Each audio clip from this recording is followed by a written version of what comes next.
News से करते हैं भरतपुर से। यह बड़ी खबर आ रही है जहां पर एसीबी ने महिला थाने पर छापा मारा है। अलमारी और अन्य जगहों को चेक किया जा रहा है। गोपनीय सूचना के आधार पर यह कार्रवाई की जा रही है। छापेमारी की थाने में मोटी रकम राशि होने की सूचना मिली थी। छापेमारी के दौरान 15 लिफाफे मिले हैं। लिफाफों में 4,30,000 रुपए मिलने की सूचना है। एसीबी के एडिशनल एसपी के नेतृत्व में यह चेकिंग चल रही है और इस चेकिंग के दौरान कहा जा रहा है कि कुछ एनवलप्स मिले हैं। इन लिफाफों के अंदर 4 लाख से ज्यादा की रकम, 4,30,000 रुपए कैश बरामद हुआ है, ऐसी सूचना मिल रही है। तो महिला थाने में ये लिफाफे, इन लिफाफों में 4,30,000 का कैश कैसे आया? रिश्वत का पैसा? ये एसीबी की तरफ से जांच की जा रही है। एडिशनल एसपी के नेतृत्व में ये चेकिंग चल रही है। छापेमार कार्रवाई की गई है। शिकायत मिल रही थी, उसी के आधार पर, उसी के बाद में ये कार्रवाई की गई। तो भरतपुर की बड़ी खबर आपको बता रहे हैं। एसीबी की तरफ से एंटी करप्शन ब्यूरो को जब शिकायत मिली तो महिला थाने पर यह छापा मारा गया है। रिश्वतखोरी की लगातार शिकायतें मिल रही थीं और इन शिकायतों को संज्ञान में लेते हुए एसीबी की टीम एडिशनल एसपी के नेतृत्व में यहां महिला थाने में छापा मारने के लिए पहुंची है और अलमारी और बाकी जगहों को चेक किया जा रहा है। गोपनीय सूचना के आधार पर यह एक सीक्रेट इंफॉर्मेशन मिली थी, उसी के बाद एसीबी की तरफ से छापेमारी की गई है और इस दौरान मोटी राशि मिली है। यह सूचना मिल रही है, जो जानकारी आ रही है उसके मुताबिक करीब 15 लिफाफे मिले हैं, एनवेलप्स मिले हैं और इन लिफाफों के अंदर 4,30,000 रुपए बरामद किए गए हैं। ये जानकारी निकलकर सामने आ रही है। जी हां, 4,30,000 रुपए की बड़ी रकम कैश में बरामद की गई है। एसीबी की तरफ से महिला थाने में भरतपुर पर यह कार्रवाई की गई है और अब जाहिर तौर पर अगर ये बात सच है, क्योंकि अभी इसकी आधिकारिक तौर पर जब जानकारी मिलेगी तभी कुछ पता चल पाएगा, लेकिन ये साफ है कि शिकायत मिल रही थी। शिकायत के बाद एसीबी ने कार्रवाई की है, छापा मारा है। छापा मारने के दौरान जो जानकारी है उसके मुताबिक 4,30,000 रुपए मिले हैं। अब थाने के अंदर ये इतनी बड़ी रकम कैसे आ गई, क्या कलेक्शन किया हुआ था, किस तरह से संग्रह करके रखी हुई थी ये रकम, पूछताछ की जाएगी। महिला थाने में काम करने वाले अधिकारियों से, पुलिसकर्मियों से बात की जाएगी, पूछताछ होगी। जहां से पैसा बरामद हुआ है पूरी डिटेल ली जाएगी। फिलहाल तो भी छापामार कार्रवाई चल रही है, लगातार जांच की जा रही है। महिला थाने के परिसर के अंदर हर जगह घूम घूम कर एसीबी के अधिकारी, चूंकि एडिशनल एसपी के नेतृत्व में यह छापामार कार्रवाई अचानक की गई, ये ताबड़तोड़ ये जो कार्रवाई अभी की जा रही है, इसके बाद लगातार सर्चिंग की जा रही है ताकि कुछ और चीजें भी बरामद हो सकें। शिकायत यही मिली कि रिश्वतखोरी का एक तरह से अड्डा बन गया है ये महिला थाना। यहां पर लगातार रिश्वत मांगे जाने, रिश्वत के लेन देन की बातें, शिकायत आती रही। दीपक पुरी हमारे भरतपुर संवाददाता और जानकारी के साथ जुड़ चुके हैं। दीपक, जानकारी यही आ रही है 4,30,000 शिकायत मिलने के बाद कार्रवाई हुई है? देखिए, बिल्कुल एसीबी की टीम को गोपनीय रूप से ये जानकारी मिली थी कि महिला थाने में एक रिश्वत की एवज में एक मोटी रकम जो है वो पहुंचाई गई है और अलग अलग मामलों में वो रकम पहुंची है। तो उसको की सूचना के आधार पर एसीबी की टीम ने महिला थाने में छापा मारा और वहां पर अलमारियों और अन्य जो सामान था वहां पर पूरी तलाशी ली गई और जो थाना अधिकारी हैं भंवर सिंह महिला थाने के, उनके आवास पर भी, जो उनका क्वार्टर है वहां पर भी सर्च चलाया गया। तो 4 लाख से अधिक रुपए की जो राशि है वो अलग अलग लिफाफों में मिली है। 15 लिफाफे एसीबी की टीम को मिले हैं और सबसे बड़ी रोचक बात यह है कि सभी लिफाफों पर नाम लिखे हुए कि कौन सा मुकदमा जो है वो ये जिसकी एवज में ये जो लिफाफा बनाया गया है, ये पूरी जो है एक जानकारी जो है वो एसीबी की टीम को मिली थी और उसके बाद में ये पूरी कार्रवाई की गई थी। और अभी जो एडिशनल एसपी हैं एसीबी के अमित चौधरी, उनके निर्देशन में ये पूरी कार्रवाई फिलहाल चल रही है। कुछ देर बाद वो मीडिया से मुखातिब होंगे तो पूरी जानकारी देंगे कि क्या आगे कार्रवाई की जा रही है। लेकिन अभी तक जो शिकायतें मिली थी और उसके आधार पर ये जो महिला थाने में कार्रवाई की जा रही है और सभी जो कर्मचारी हैं महिला थाने के पुलिस की, उनको वहां पर अंदर ही रोका गया है और जो थाना अधिकारी हैं, उनके रीडर हैं, उनसे भी पूछताछ की जा रही है, सभी से पूछताछ की जा रही है। जी, महिला थाने में कुल कितने पुलिसकर्मी तैनात हैं, किस किस रैंक के हैं ये? देखिए, हैं।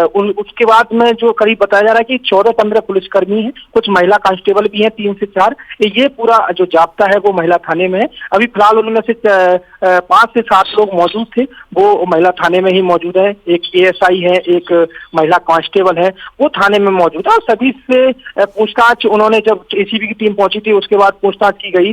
और अब फिलहाल जो है वो थाना अधिकारी को उनके क्वार्टर जो पास में ही था आवास से थाने लाया गया है, और अब उनसे पूछताछ की जा रही है। एसीबी की टीम द्वारा पूरी पूछताछ की जा रही है। एसीबी की जो टीम है उसकी कुछ लोग थाने पर पहुंचे थे, और थाने पर जब थानाधिकारी नहीं थे तो उसके बाद खुद एडिशनल एसपी अमित चौधरी कुछ एसीबी की अधिकारियों के, वो कर्मचारियों के साथ में उनके आवास पर पहुंचे, जो करीब थाने से 100 मीटर की दूरी पर है उनका आवास।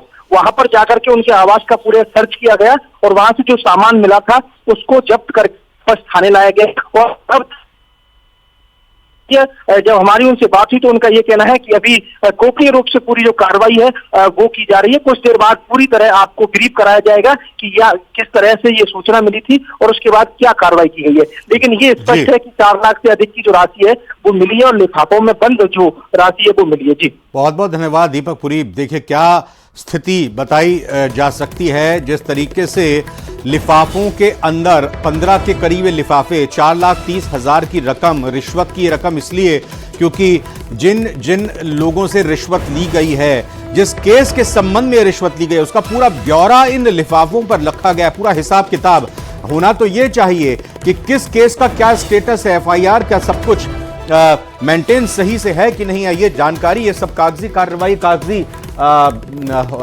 रिकॉर्ड होना चाहिए। लेकिन दूसरी तरफ लिफाफों के अंदर कैश रखकर लिफाफों के ऊपर पूरा ब्यौरा रिश्वत लेन देन का लिखा हुआ है।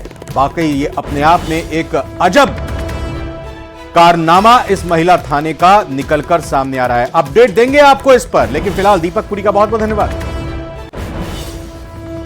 कांग्रेस के राष्ट्रीय अध्यक्ष मल्लिकार्जुन खड़गे के बयान पर केंद्रीय मंत्री गजेंद्र सिंह शेखावत ने पलटवार किया। उन्होंने कांग्रेस पर एक बार फिर से देश को जातियों के नाम पर बांटने के आरोप लगाते हुए कहा कि कांग्रेस ने आजादी के समय देश को मजहब के नाम पर बांटा।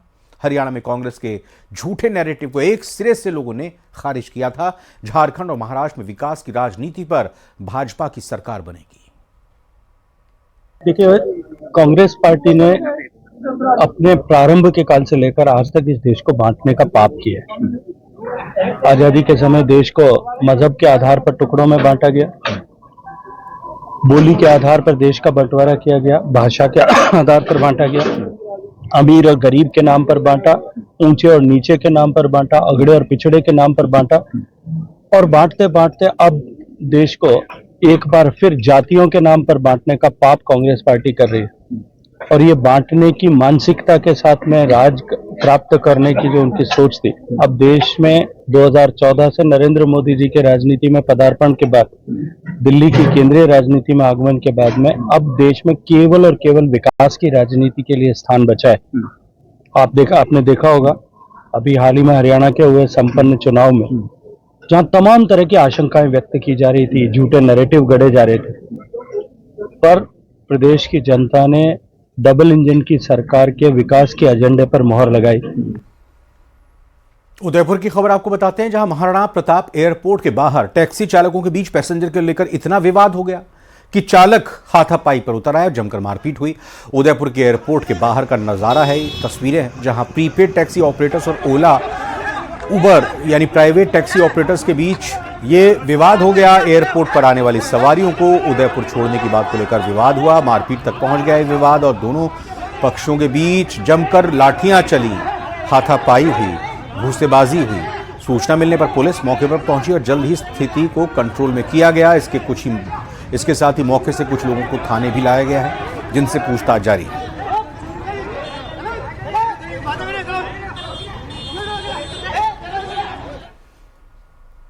और वहीं मल्लिकार्जुन खड़गे के बयान पर भाजपा नेता सतीश पूनिया ने भी पलटवार किया है। उन्होंने कहा है कि मल्लिकार्जुन खड़गे का बयान उनकी अपरिपक्वता को दर्शाता है, उसी की निशानी है। उन्होंने ना तो भारतीय इतिहास को पढ़ा होगा और ना ही वो भारतीय संस्कृति से वाकिफ है।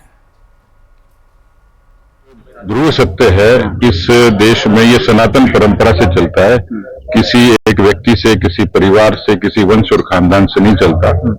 हमारे यहाँ लोकतंत्र बहुत पुराना है और लोग इसको मदर ऑफ डेमोक्रेसी इसीलिए कहते हैं कि हमारे जो गणराज्य होते थे उनकी मिसाल दी जाती है वेद उपनिषद और पुराणों में, और इसलिए पहले भी राजनीति और धर्म नीति सम्मिलित रूप से काम करती थी।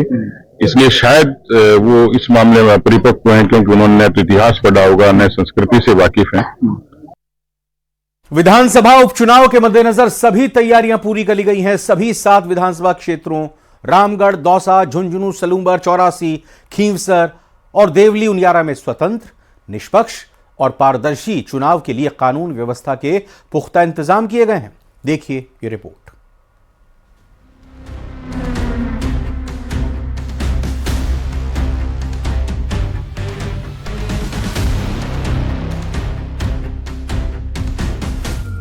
तेरह नवंबर को 7 विधानसभा सीटों पर उपचुनाव होने वाले हैं, जिसके लिए मंगलवार को मतदान दल रवाना कर दिए गए। प्रशासन ने जनता से 100% मतदान की अपील की है।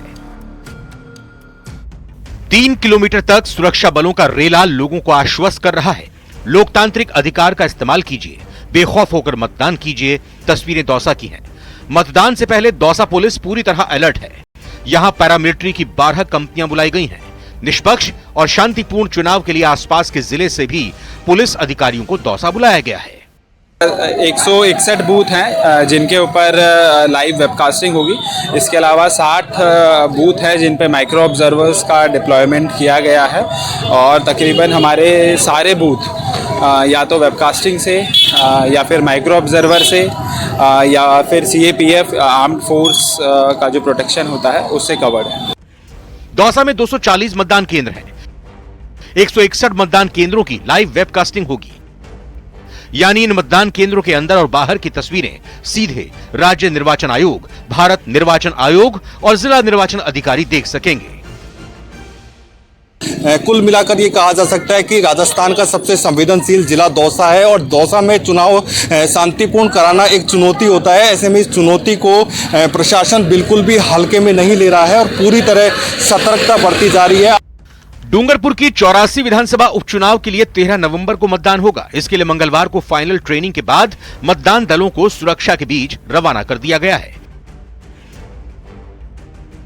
84 विधानसभा क्षेत्र में कुल 251 मतदान केंद्र बनाए गए हैं। मतदान के लिए 8 महिला, 8 युवा, 1 दिव्यांग और 10 आदर्श मतदान केंद्र बनाए गए हैं। 2,55,375 मतदाता वोट डालेंगे। 103 संवेदनशील मतदान केंद्र बनाए गए हैं। सभी मतदान केंद्रों पर 2000 से ज्यादा सुरक्षाकर्मी तैनात किए गए हैं। कलेक्टर ने मतदान कर्मियों को निष्पक्ष रूप से मतदान कराने के निर्देश दिए हैं। प्रशासन ने लोगों से 100% मतदान की अपील की है। अभी हमने 103 बूथ्स को आइडेंटिफाई किया है एज क्रिटिकल बूथ्स, और उसी के अनुसार जो ECI का हमारी गाइडलाइन है वो हमने फोर्स का डिप्लॉयमेंट भी इंश्योर किया। साथ ही साथ हमारे यहाँ पर जो QRT है, क्विक रिस्पांस टीम्स, वो भी बनाई गई हैं और सभी क्षेत्रों में वो एक्टिव रहेंगी। बाई चांस कोई भी ऐसी घटना हमें रिपोर्ट होती है तो उस पर हम लोग इमीडिएट कार्रवाई। सलूंबर विधानसभा उपचुनाव के लिए 13 नवंबर को मतदान होगा, जिसे लेकर मंगलवार को उदयपुर के राजकीय फतेह उच्च माध्यमिक विद्यालय मतदान दलों का अंतिम प्रशिक्षण हुआ, जिसके बाद मतदान दल अपने अपने आवंटित बूथ के लिए रवाना हो गए। 13 नवंबर को सुबह 7 बजे से शाम 6 बजे तक सलूंबर विधानसभा क्षेत्र के 296 मुख्य और 6 सहायक बूथों पर मतदान शुरू होगा। यहाँ पर कुल 296 मूल मतदान केंद्र प्लस 6 सहायक मतदान केंद्रों सहित 302 मतदान दलों के केंद्रों के लिए पोलिंग पार्टियों को ट्रेनिंग देकर के रवाना किया गया है। इनके साथ में माइक्रो ऑब्जर्वर और सेक्टर ऑफिसर साहिबान भी रवाना किए गए हैं। टोंक जिले की देवली उनियारा विधानसभा उपचुनाव को लेकर निर्वाचन विभाग की सभी तैयारियां पूरी कर ली हैं। टोंक के सरकारी PG कॉलेज से मतदान दलों की रवानगी हो गई। बुधवार सुबह 7 बजे से वोटिंग शुरू होगी। 307 बूथों पर मतदान के लिए 1472 मतदान कर्मी नियुक्त किए गए हैं। 3,32,743 मतदाता अपने मताधिकार का उपयोग करेंगे। विधानसभा क्षेत्र में 10 आदर्श मतदान केंद्र बनाए गए हैं, जिनमें से 169 मतदान केंद्रों की वेबकास्टिंग होगी। झुंझुनू में जिला निर्वाचन अधिकारी राम अवतार मीणा और SP शरद चौधरी की मौजूदगी में सेठ मोतीलाल कॉलेज से मतदान दल रवाना किए गए। झुंझुनू में 2,75,000 मतदाताओं के लिए 263 बूथ बनाए गए हैं। प्रशासन ने मतदाताओं से 100% मतदान की अपील की है। एसपी शरद चौधरी ने बताया कि चुनाव को लेकर जिला प्रशासन के साथ पुलिस प्रशासन एक पिरामिड के रूप में तैनात रहेगा। पिरामिड नीचे से ऊपर तक अधिकारियों का टीम के अनुसार बना हुआ है। उसके नीचे 25 सेक्टर मजिस्ट्रेट्स हैं, तो हमारी 25 मोबाइल पार्टियां हैं।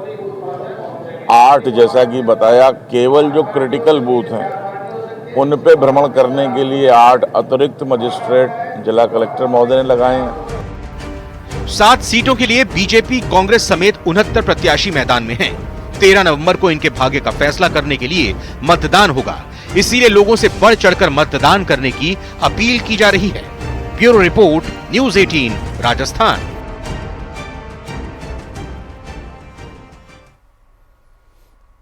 बाबा सिद्दीकी मर्डर का मुख्य आरोपी यानी मेन शूटर शिव कुमार उर्फ शिवा गौतम को यूपी एसटीएफ और मुंबई क्राइम ब्रांच ने गिरफ्तार कर लिया है। हालांकि शिवा को मुंबई पुलिस अपने साथ लेकर गई, लेकिन उसने जो यूपी एसटीएफ के सामने खुलासे किए वो बेहद ही सनसनीखेज हैं। सूत्र के मुताबिक शिवा गौतम ने लॉरेंस के भाई अनमोल बिश्नोई के कहने पर बाबा सिद्दीकी की हत्या की, जिसके लिए उसे 10 लाख देने का वादा किया गया था। इस रिपोर्ट में आपको दिखाते हैं।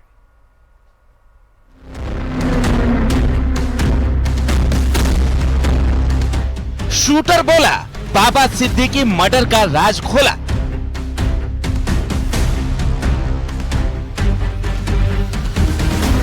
शूटर शिवा गौतम का सनसनीखेज खुलासा।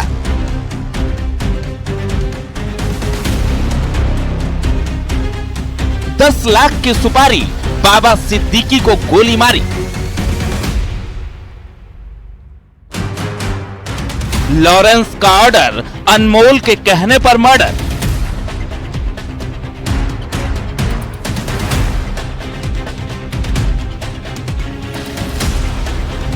गैंगस्टर अनमोल बिश्नोई पर सबसे बड़ा पर्दाफाश। यूपी एसटीएफ और मुंबई क्राइम ब्रांच के ज्वाइंट ऑपरेशन में इन 5 आरोपियों की गिरफ्तारी हुई है। एसटीएफ सूत्रों की माने तो पूछताछ में शिवा गौतम ने बड़े खुलासे किए हैं। बाबा सिद्दीकी मर्डर केस में आरोपियों की धरपकड़ जारी है। Mumbai police, Mumbai crime branch और यूपी एसटीएफ की टीम को एक ज्वाइंट ऑपरेशन में बड़ी सफलता मिली। इस ऑपरेशन में बाबा सिद्दीकी मर्डर केस के मुख्य शूटर को यूपी के बहराइच से दबोचा गया। उसके साथ उसके 4 साथी भी एसटीएफ के हत्थे चढ़े हैं। यूपी एसटीएफ का दावा है कि शूटर शिवा अपने साथियों के साथ नेपाल भागने की फिराक में था। इससे पहले कि वो अपने विदेश भागने की प्लानिंग में कामयाब हो पाता, पुलिस ने उसे धर दबोचा। शूटर के बारे में सूचना मुंबई पुलिस के द्वारा दी गई थी। उनकी टीम भी आई थी, उनका पूरा सहयोग किया गया और उसमें एक शूटर और उनके साथ जो सहयोगी थे उनकी गिरफ्तारी की गई हमारे एसटीएफ के द्वारा। और जैसा कि मुझे बताया गया है कि अब वो 2 शूटर पहले गिरफ्तार मुंबई से हो गए थे और एक ये बचा हुआ मुख्य शूटर था शिवा कुमार, इसको गिरफ्तार किया गया और मुंबई की टीम को हम लोगों ने विधिवत जो तरीके होते हैं उसके हिसाब से हैंड ओवर कर दिया। ऐसे हमें टिप ऑफ मिला था, हम लोगों ने तत्काल कार्रवाई की और हमारे एसटीएफ ने और हमारी जिला पुलिस ने बहुत तत्परता दिखाई, वरना अभियुक्त दूसरे देश में भी जा सकते थे। किसी कॉलेज स्टूडेंट सा दिखने वाला शिवा गौतम ने एनसीपी नेता बाबा सिद्दीकी के मर्डर की साजिश रचने और उसे अंजाम तक पहुंचाने में अहम भूमिका निभाई है। पुलिस पूछताछ में आरोपी शिवा गौतम ने कई बड़े पर्दाफाश किए हैं। जब एसटीएफ ने उससे पूछा कि आखिरकार गोली चलाने की तुमने प्रैक्टिस कहां से की, क्योंकि पहले का तुम्हारे ऊपर कोई भी मुकदमा दर्ज नहीं है, तो शिवा गौतम ने कहा कि क्लोज रेंज से गोली चलाने के लिए कलेजा चाहिए, कलाकारी नहीं।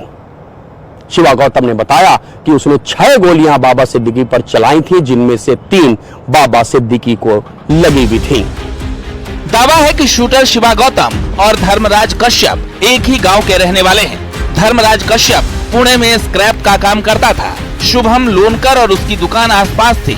शुभम गैंगस्टर लॉरेंस बिश्नोई के लिए काम करता है। उसने स्नैपचैट के जरिए उसके भाई अनमोल बिश्नोई से बात कराई थी। उसने बाबा सिद्दीकी की हत्या के एवज में 10 लाख के साथ हर महीने पैसे देने का वादा किया था। बकौल शिवा गौतम बाबा सिद्दीकी की हत्या के लिए हथियार, मोबाइल और सिम शुभम लोनकर और यासीन अख्तर ने दिया था।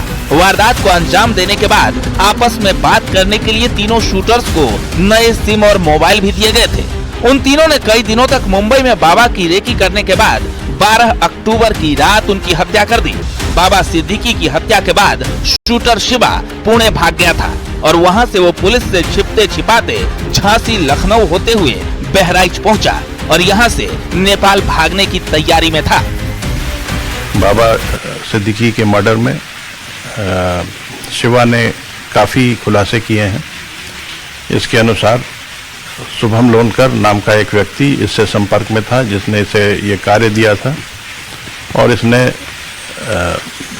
लॉरेंस बिश्नोई के भाई से इसकी स्नैपचैट पर बात कराई थी।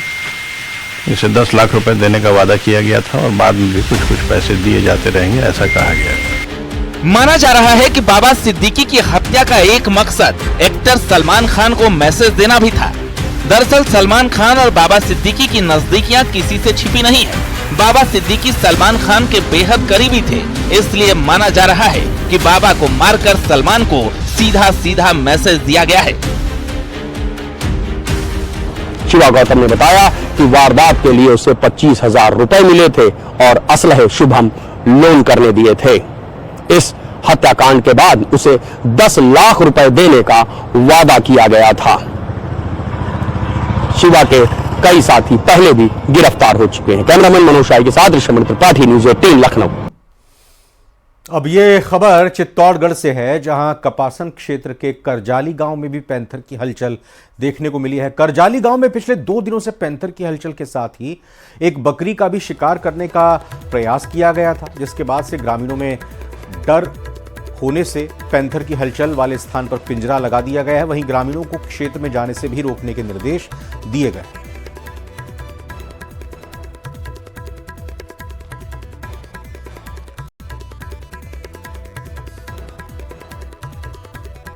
तो यहां चित्तौड़गढ़ में कपासन इलाके के करजाली गांव में पैंथर की मूवमेंट और हलचल देखने को मिली है। करजाली गांव में पिछले 2 दिनों की अगर बात की जाए तो पैंथर की हलचल के साथ ही एक बकरी का शिकार करने का भी प्रयास किया गया था और इसके बाद से ग्रामीणों में डर है। डर के कारण पैंथर की हलचल जहां पर देखी गई, मानी गई, वहां पर पिंजरा लगा दिया गया है।